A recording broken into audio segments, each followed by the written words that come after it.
Nasa ika-23 taon na ang selebrasyon ng Pista ng Santo Niño dito sa Milan, Italy. Masayang idinaos ng mga deboto ni Santo Niño, ang grupo ng Cebuanos and Friends Association at ang Filipino Catholic Community of Santo Niño de Cebu, Milan na ginanap ito sa simbahan ng Francesco Borromini.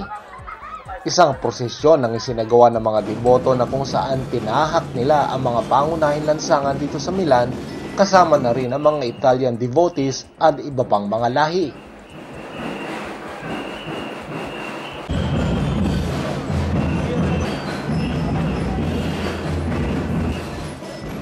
Naroroon ang grupong mananayaw at si Maria Reglina ang hinirang na reyna ng Sinulog 2017 sa Milan habang nagpapatugtog ang kanilang drum and lyre band na nag-agaw atensyon sa mga tao.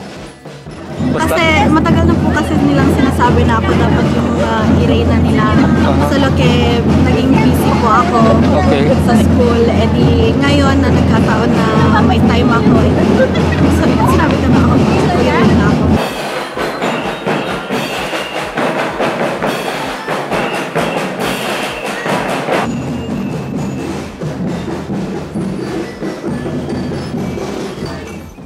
Ang mga deboto na kanilang ibinagayway ang daladala nilang imahen ni Santo Niño at mga bulaklak habang sa pinakadulo ng prosesyon ay nagdadasal ng nobena.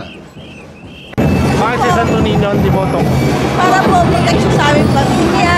Viva Santo Niño! Iwas sa sakit. Laging mabuti ang pagkasundan. At higit sa lahat, sinusuloy nila kami na bawat pamilya. Mula nung maliit pa po ako, talaga pong deboto na ako dahil lagi ako nasa simbahan. Laking simbahan din po ako. Laking simbahan. Saan sa atin ano? Ilan taong ka nung ano? Ilan taong ka nung... Maliit pa po. Siguro po mga kinder pa ako. Saan yon? Saan simbahan? Sa Binangon ng Rizal po. Mahal ko talaga siya noon pa. Kaya nagkasakit ako noon, yung bata pa, dito ako gumaling. Kailan po yun? Kailan? 90, elementary pa ako noon. Lalo na ngayon. Kasi may sakit ako, nag-dialysis. So, kumusta naman po kayo ngayon? Kumusta naman po kayo ngayon? Okay naman. Marami na siyang nagawag himala sa akin Okay, katulad po ng ano? Katulad nung basta may hiniling ako sa kanya, binibigay niya. So, bali, ilan taon na nyo dala-dala si Santo Niño po? Actually, ito, iniwan ko ito sa Pilipinas. Tapos kinuha ko siya itong last August lang na para siyang basahan. Tapos dinala ko siya dito ngayon, itong August, ito ngayon siya. Tapos itong last January lang, may hiniling ako sa kanya na napaka-importante. Binigay ko sa akin bago nagbagong taon. Pagkatapos ng prosesyon ay sinalubong ng palakpakan ang imahen ni Santo Niño sa kanyang pagpasok sa simbahan at nagsigawan ng lahat ng Viva Pit Señor. Señor Santo Niño! Viva!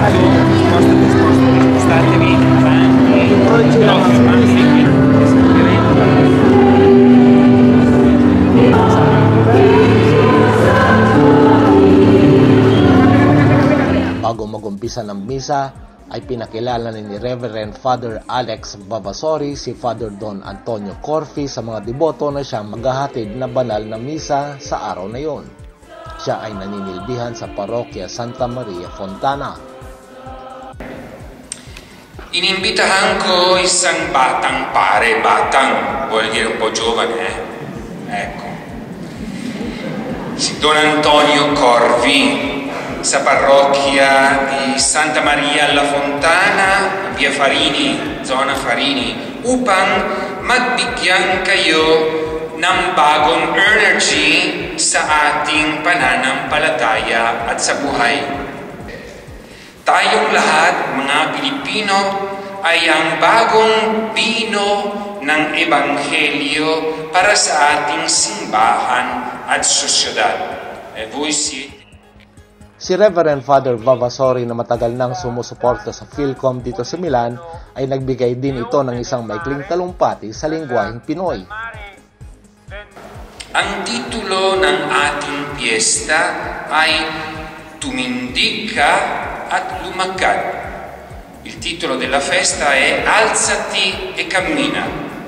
Ito ay isang magandang oportunidad sa pagninilay sa ating pangangailangan sa pagpapatawad sa isa't isa at sa lalong-lalo na sa mga biktima ng droga at pagkawalang katarungan sa Pilipinas at sa buong mundo. Pagkatapos ng misa ay binasbasan ng pare ang mga imahen ni Santo Niño na dala-dala ng mga deboto bago nilisan ang tahanan ng Diyos. Mula rito sa Milan, Italy, Chet de Castro Valencia naghahatid ng balitang Pinoy abroad. Viva Pinoy!